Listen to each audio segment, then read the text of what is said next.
Quando que eu vou ter uma acidose respiratória?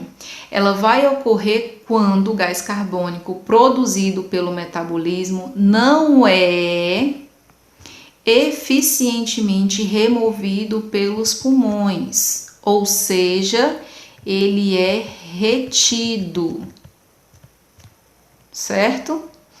Então, o acúmulo de gás carbônico, ele pode ser resultado de hipoventilação ou por uma doença pulmonar, como, por exemplo, a doença pulmonar obstrutiva crônica, chamada de DPOC. Alguns minutos após o aumento da pressão de dióxido de carbono, ocorre um pequeno aumento de bicarbonato em decorrência do tamponamento. Então, aqui já está falando exatamente do sistema tampão. Então, quando eu começo a ter uma acidose respiratória, em questão de horas que os rins têm a percepção que eu estou diante de uma acidose respiratória, primeiramente, na hora que o pulmão tem a percepção que ele está retendo muito CO2, ele tenta de alguma forma aumentar a ventilação. Se ele não consegue por si só aumentar a respiração, aí sim o organismo vai e chama o sistema tampão. Ei, rim, vamos acordar, vamos tentar basificar esse meio aqui, porque o pulmão está jogando, retendo muito CO2 no sangue. Então, os rins começam a reabsorver mais bicarbonato para tentar alcalinizar esse meio, certo? Então, quais são as causas de uma acidose respiratória ou, novamente, de uma hipoventilação? Lesão do centro respiratório, que a gente chama também de lesões, no drive ventilatório. Por que drive ventilatório? O nosso drive ventilatório, ele fica no tronco encefálico. O tronco encefálico fica mais ou menos nessa região aqui, certo? O tronco encefálico.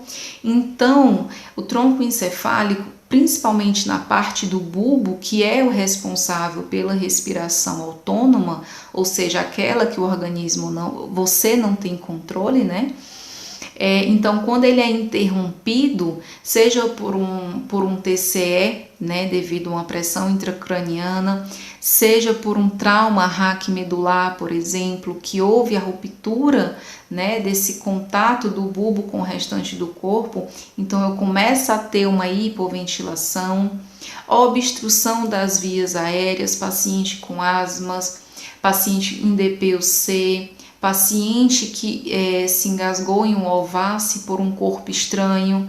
Se ele se engasgou por um corpo estranho, você há de concordar comigo que ele vai hipoventilar. Ele pode entrar numa asfixia e isso vai me envolver uma acidose respiratória. Ele vai hipoventilar. Infecções agudas como a pneumonia também trazem aí uma hipoventilação. E edema agudo de pulmão, como a gente já conversou em sala, também ele traz uma acidose respiratória devido aí à deficiência de ventilação nos alvéolos, porque estão preenchidos de líquidos. Então, quando eu tenho ainda uma acidose respiratória, a causa principal dela não é a hipoventilação, mas Vanessa, então qual vai ser o tratamento de uma acidose respiratória? Se a causa é uma hipoventilação, então qual vai ser o tratamento? Hiperventilar esse paciente, melhorar a ventilação do paciente. Então, vou aumentar a frequência respiratória para que ele elimine quantidades maiores de gás carbônico para diminuir ou para aumentar, o pH sanguíneo. Tudo bem? Mas também pode ser feito que, quando eu tenho uma acidose respiratória bastante acentuada, há também a conduta de fazer a administração de bicarbonato por via endovenosa, tá? Vixe Maria. Então, dando prosseguimento, na alcalose respiratória, ela sempre será uma consequência de uma hiperventilação pulmonar. Recordando, quando eu tenho uma hiperventilação, eu tenho uma diminuição de gás carbônico a nível sanguíneo. Por quê? Se eu estou hiperventilando, eu estou liberando muito gás carbônico. Gás carbônico não é ácido? Então, se eu libero muito ácido, eu deixo o meu meio mais básico, certo? Por isso que é uma alcalose. Então, eu vou ter uma alcalose respiratória quando eu tenho valores menores que 35 milímetros de mercúrio. Ou seja, a eliminação de gás carbônico está aumentada, certo? Então, a redução aguda de dióxido de carbono leva a uma diminuição pequena, mas imediata da concentração de bicarbonato de sódio. Ou seja, quando eu estou diante de uma alcalose respiratória, os rins, o meu meio não está bem básico, então o rim começa a liberar mais base na urina para tentar diminuir o pH sanguíneo. Mas Vanessa, então qual o tratamento da alcalose? Se na acidose respiratória eu tenho uma hipoventilação, o meu tratamento é fazer o quê? Uma hiperventilação no paciente, um aumento da ventilação. Se eu estou diante de uma alcalose respiratória, qual é o tratamento de uma alcalose respiratória? Hipoventilar esse paciente. Eu vou reduzir a frequência ventilatória desse paciente. Dependendo do caso, se eu não consigo reduzir a ventilação desse paciente e o paciente está inconsciente, por exemplo, eu vou sedar o paciente, a equipe médica, aliás, né? Eles fazem a opção de sedar o paciente para que ele tenha aí uma diminuição da frequência ventilatória. Então, quais são as causas da alcalose respiratória? A hiperventilação por ansiedade, dor, hipertermia, hipóxia, grandes altitudes, de quem não é adaptado a grande altitude, eles têm uma alcalose respiratória, uma hiperventilação devido a um ventilador mecânico e uma alcalose pós-correção de uma acidose. Na ansiedade ou, por exemplo, na atividade física, quando você está fazendo atividade física que você começa a respirar mais rápido, né, devido ao aumento da frequência cardíaca, aumento da demanda por oxigênio do seu corpo, né, diante da atividade física, você começa a respirar muito rápido. Então, seu corpo, você começa a entrar em uma alcalose respiratória fisiológica. Então, seu corpo imediatamente fala assim, epa, vamos respirar um pouquinho mais rápido. Então, você começa a puxar o ar de forma mais profunda e respirar mais lentamente. Por quê? Para exatamente você reter mais CO2 e tentar diminuir mais o seu pH sanguíneo. Da mesma forma, pacientes com transtornos de ansiedade. Um dos sintomas é exatamente a hiperventilação. Eles começam a respirar mais rápido. E uma das formas da gente tentar diminuir essa ventilação é solicitando que o paciente ele inspire e expire dentro de um saco. Por quê? Porque ele inspirando e expirando dentro de um saco, ele vai reter CO2. Então, ele vai também diminuir assim o pH sanguíneo, tirando a alcalose respiratória. Entenderam? Então, a alcalose respiratória, eu tenho uma hiperventilação, certo? E essa hiperventilação, eu vou ter uma hipocapnia, ou seja, uma hipocapnia é uma diminuição do CO2 no sangue, tá? Então, isso eu estou diante de uma alcalose respiratória. Na verificação das bases, lembrando que quando eu falo de distúrbios metabólicos, eu estou me referindo a distúrbios renais, tá? Então, no bicarbonato, quando eu tenho um valor menor que 22, eu estou diante de uma acidose metabólica. Quando eu tenho valores acima de 28, eu estou diante de uma alcalose metabólica, certo? Então, vamos lá.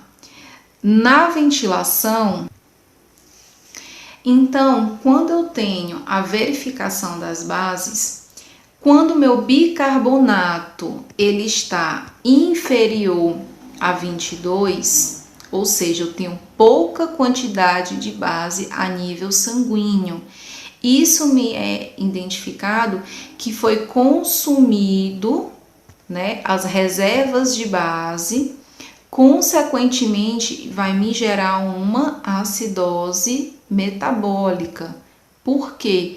Porque eu tive a redução de bases no meu nível, a nível sanguíneo. Quando o meu bicarbonato ele está alto, ou seja, superior a 28, significa que eu tenho um excesso de base no meu sangue, certo? Se eu tenho um excesso de base, o meu pH ele vai aumentar, configurando em uma alcalose metabólica. Novamente, quando eu tenho acidose metabólica, eu tenho pouca quantidade de bicarbonato de sódio. Quando eu estou diante de uma alcalose metabólica, eu tenho excesso de base no meu sangue. Então, numa acidose metabólica, vejam no slide, é um acompanhante comum dos quadros de hipotensão arterial severa, choque de todos os tipos, então choque hipovolêmico, choque cardiogênico, choque distributivo, choque obstrutivo, todos me levam a uma acidose metabólica. Além de parada cardiorrespiratória, também o paciente ele pode desenvolver aí uma acidose metabólica, ou seja, houve diminuição de bicarbonato no meu sangue. O principal tratamento da acidose metabólica constitui-se na remoção, primeiro, da causa do distúrbio. Sempre eu vou ter a acidose metabólica como distúrbio secundário, ou seja, sempre teve uma causa primária para acontecer a minha acidose metabólica. Então, eu tenho que corrigir primeiro essa causa primária para me poder corrigir a acidose metabólica. Por exemplo, se meu paciente ele entrou em uma parada cardiorrespiratória, ele vai sim desenvolver uma acidose metabólica, mas primariamente eu tenho que solucionar a parada cardiorrespiratória desse paciente. E além do que, uma forma de tratamento é a administração de bicarbonato de sódio para esse paciente. Lembrando que em uma acidose metabólica eu tenho diminuição de bicarbonato no meu sangue. Então, como forma de tratamento, eu vou fazer o quê? Administrar bicarbonato para elevar o pH sanguíneo. Já em uma alcalose metabólica, a causa dela é uma oferta excessiva de bicarbonato de sódio ou por uma perda de suco gástrico, lembrando que o suco gástrico não é ácido. Então, se eu estou em processo de vômito, eu estou perdendo muito ácido, então eu vou deixar o meu meio mais básico. Na mesma forma, pacientes também com crises diarreicas, o paciente também ele desenvolve uma alcalose metabólica. Aspirações de sondas gástricas também envolvem, né, a perda do ácido clorídrico e além também de uso abusivo de diuréticos, tá? Isso também influencia muito para uma alcalose metabólica. Então, como forma de tratamento para alcalose metabólica, é exatamente o médico faz a solicitação, né, da administração de cloreto, ou também de cloreto de potássio ou de cloreto de sódio, tá? Para tentar diminuir esse pH. Em casos muito graves de alcalose metabólica, o médico ele faz a solicitação da diálise, tá? Então aqui é um quadrinho para vocês, né, de forma geral entenderem como que desenvolve esses distúrbios. E aqui a gente tem alguns exercícios que ficarão para vocês tentarem solucionar e a gente vai solucionar junto nas nossas aulas online posteriores, tá? Um beijo. Qualquer dúvida, entre em contato comigo que a gente vai tentar sanar essas dúvidas sobre as aulas. Beijos!